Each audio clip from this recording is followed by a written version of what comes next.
Nos han dicho que hay emociones buenas y malas, que a toda costa debemos controlarlas.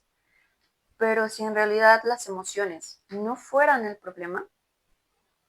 Hola, soy Carolina Trujillo, psicoterapeuta cognitivo-conductual, y en esta ocasión te hablaré sobre qué son las emociones, por qué no son nuestras enemigas y cómo es que en realidad podrían ser nuestras mejores aliadas.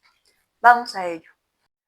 Las emociones son respuestas fisiológicas ante estímulos del ambiente.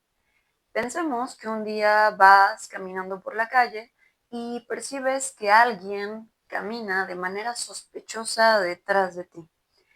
Este estímulo seguramente desencadenará una reacción fisiológica llamada emoción en ti, y probablemente dicha emoción sea el miedo.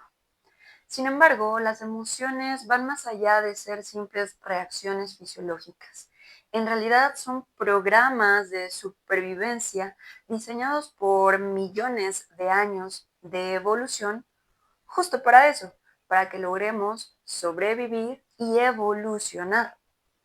Las emociones se generan en cuestión de microsegundos. Son respuestas súper ágiles, dado que justamente nos preparan para la acción. Entonces, en realidad, puede que las emociones no sean tan malas, ¿correcto? Y bien, entonces, ¿cómo es que se generan estas emociones? ¿Cuál es el sustento fisiológico detrás de ellas? Bueno, las emociones se generan en algo que nosotros denominamos el sistema límbico. El sistema límbico es un conjunto de estructuras del sistema nervioso, particularmente estructuras subcorticales. Pero, ¿cuáles son estas estructuras que forman parte del sistema límbico? Bueno, hay diversas, pero las principales son la amígdala, el hipotálamo, el hipocampo y una parte muy relevante de la corteza prefrontal denominada corteza orbitofrontal. Particularmente, la amígdala es una estructura que detecta las amenazas. Cuando se percibe en peligro, envía una señal al hipotálamo que activa la respuesta de lucha, de huida o de parálisis a través de nuestro sistema nervioso. Esta amígdala particularmente puede estar asociada a una emoción que todos conocemos, que es el miedo. Cuando tenemos miedo, justo solemos tener ya sea una reacción de lucha, una reacción de huida o una reacción de parálisis. Ahora, otra estructura importante en este proceso es el hipotálamo. El hipotálamo también forma parte de algo que nosotros denominamos sistema neuroendocrino. De eso hablaremos más adelante. Pero en esta situación, el hipotálamo regula la liberación de hormonas, como puede ser el cortisol y la adrenalina, que preparan al cuerpo para actuar rápidamente. Por su parte, el hipocampo tiene múltiples funciones en las emociones. Sin embargo, una de las principales es ayudarle a nuestro sistema nervioso a interpretar el contexto emocional, dado que este hipocampo está sumamente asociado con la memoria. Por otra parte, la corteza prefrontal, particularmente la corteza orbitofrontal, es aquella que se encarga de evaluar si una reacción emocional es apropiada o si debemos inhibirla. Esta corteza orbitofrontal podría decirse que es la encargada de tomar decisiones asociadas con nuestras emociones. Existen diversas emociones. Las emociones básicas son el miedo, la ira, la tristeza, el asco, la sorpresa y la alegría. Particularmente dentro de estas emociones básicas existen algunas que llegan a considerarse incómodas. Y recalco, incómodo no es lo mismo que malo. Ninguna emoción, insisto, es mala. Todas tienen una función.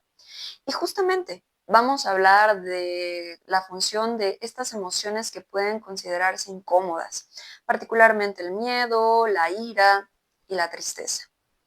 Comencemos por el miedo. El miedo es por excelencia una emoción que se desencadena ante estímulos que ponen en riesgo nuestra existencia o nuestra seguridad. Por lo tanto, es una emoción asociada a la supervivencia. En este sentido, si hay una persona que viene caminando atrás de ti que parece sospechosa, dicho estímulo desencadenará esta emoción denominada miedo. Particularmente el miedo tiene tres funciones, que son la función de lucha o confrontación, la función de huida o evitación y la función de parálisis.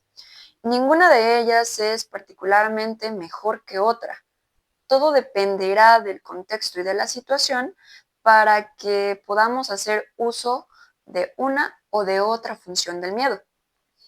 Ahora, ¿qué pasa con la ira o con el enojo? La ira es una emoción por excelencia que nos activa, que nos prende, que nos enciende. ¿Por qué? Bueno, porque justamente es una emoción diseñada para ayudarnos a defendernos, que nos ayuda a resolver problemas, a actuar ante aquello que consideramos injusto. El enojo no es sinónimo de impulsividad. El enojo simplemente es una emoción que te activa para que puedas resolver una situación. Ahora, ¿qué pasa con la tristeza?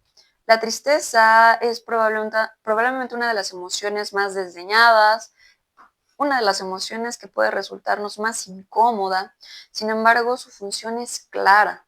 La tristeza se presenta ante situaciones que nos han dolido, lastimado, dañado o roto. En este sentido, la tristeza lo que hace es inhibirnos, apagarnos un poco, por decirlo de alguna forma. Si no sintiéramos tristeza y no nos inhibiéramos, como lo menciono, quizá no nos daríamos la oportunidad de reflexionar sobre aquello que dolió, de llorar, de hablar, de pensar, de sanar. Entonces, a pesar de ser una emoción incómoda, es una emoción sumamente necesaria y útil en la vida de los seres humanos. Entonces, si tuviéramos que hablar de algunas premisas básicas sobre la regulación de nuestras emociones, serían las siguientes. En primera instancia, las emociones no son algo que se pueda controlar. Las emociones, como hemos mencionado, son respuestas fisiológicas ante estímulos del ambiente que surgen en cuestión de microsegundos para ayudarnos a reaccionar ante una situación. Por tanto, pretender controlarlas resulta un tanto inapropiado. Pero, ¿qué sí se puede controlar?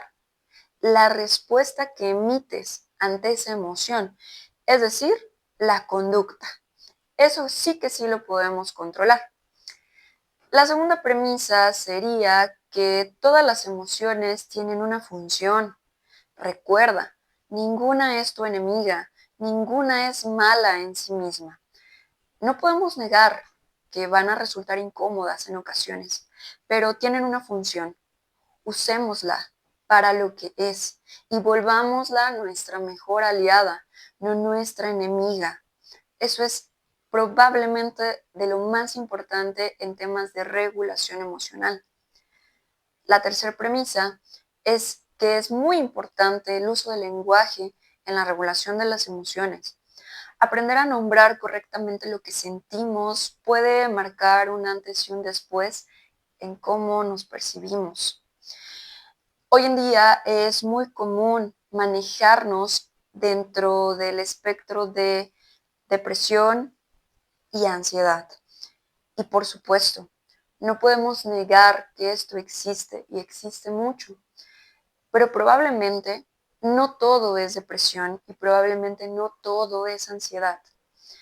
Antes de la depresión probablemente está la tristeza, la pereza, el aburrimiento, el tedio. Antes de la ansiedad probablemente encontremos la preocupación, el propio estrés, el miedo, el enojo. Es decir, existe un amplio espectro de las emociones. Vamos a aprender a ponerle el nombre que corresponde y eso nos favorecerá a transitar esa emoción de una manera mucho más funcional. Por tanto, en medida que aprendamos a ser aliados de nuestras emociones, viviremos una vida de mayor calidad.